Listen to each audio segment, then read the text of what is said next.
ఒక బస్సులో కొంతమంది ప్రయాణం చేస్తూ ఉన్నారండి. వాళ్ళందరూ కూడా కొండ మీద నుంచి ప్రయాణం చేస్తున్నారు. అయితే ఈ బస్సు కొంచెం దూరం వెళ్ళగానే బస్ కొంచెం క్రాస్ అయ్యి కొండకి కొంచెం కిందకి వెళ్ళిపోతుంది. ఎలాగో అలా డ్రైవర్ గారు పైకి తీసుకొచ్చి మళ్ళీ సరిగ్గా వెళ్తారు. ప్రమాదం నుంచి తప్పించుకుంటారు. ఇంకొంచెం దూరం వెళ్ళిన తర్వాత కరెక్ట్‌గా బస్సు ముందే ఒక పిడుగు పడుతుంది. సరే ఎలాగోలా ధృతిలో ప్రమాదం తప్పింది అని చెప్పి మళ్ళీ అందరూ గుండెల మీద చేసుకొని రిలాక్స్ అవుతారు. ఇంకా ఇంకొంచెం దూరం వెళ్ళగానే అడవి పులులు బస్సుకి అడ్డంగా వస్తాయి. ఎలాగోలా తప్పించుకొని మళ్ళీ కూడా బస్ డ్రైవర్ వాటిని కూడా తప్పించుకొని వెళ్తాడు. అయితే ఈ బస్సులో ఉన్నోళ్ళందరికీ ఒక ఆలోచనొస్తుంది. మన దగ్గర ఎవరో చెడు వ్యక్తి ఉన్నారు. ఎవరో పాపాత్ముడున్నాడు. అందుకే ఇలా మనకు ప్రమాదం జరుగుతుంది. ఆ పాపాత్ముడెవరో కనిపెట్టి ముందు వాళ్ళని దించేయాలి అని చెప్పి నిశ్చయించుకుంటారు. సరే అలాగే అని చెప్పి అందరూ కూడా ఒక నిర్ణయానికొస్తారు. ఆ బస్సు ముందర ఇంకొంచెం ముందల ఒక చెట్టుంటుంది.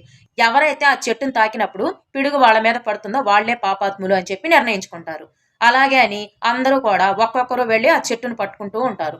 ఎవ్వరికీ ఏమీ కాదు. చివరగా ఒక వ్యక్తి బస్సులో మిగులుతాడు. ఆ బస్సులో ఉన్న వ్యక్తిని చూసి ఇక ఇతడే పాపాత్ముడై ఉంటాడు. ఎవ్వరికీ ఏం కాలేదు కదా!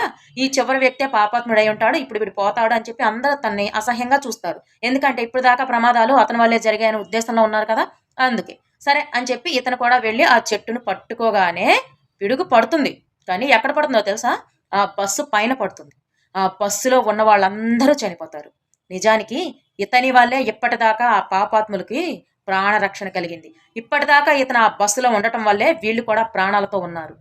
అందుకే ఎవరినైనా ఏదైనా అనే ముందు వాళ్ళ గురించి వాళ్ళు ఆలోచించుకొని మాట్లాడటం చాలా మంచిది. లేకపోతే ఇలాంటి ప్రమాదాలు మనకే ఎదురవుతాయి. పొరపాటున కూడా ఎప్పుడు కూడా ఎదుటి వ్యక్తిలో చెడుని వెతకటం ఆపండి. ముందు మనలో ఉన్న చెడుని తీసేయండి.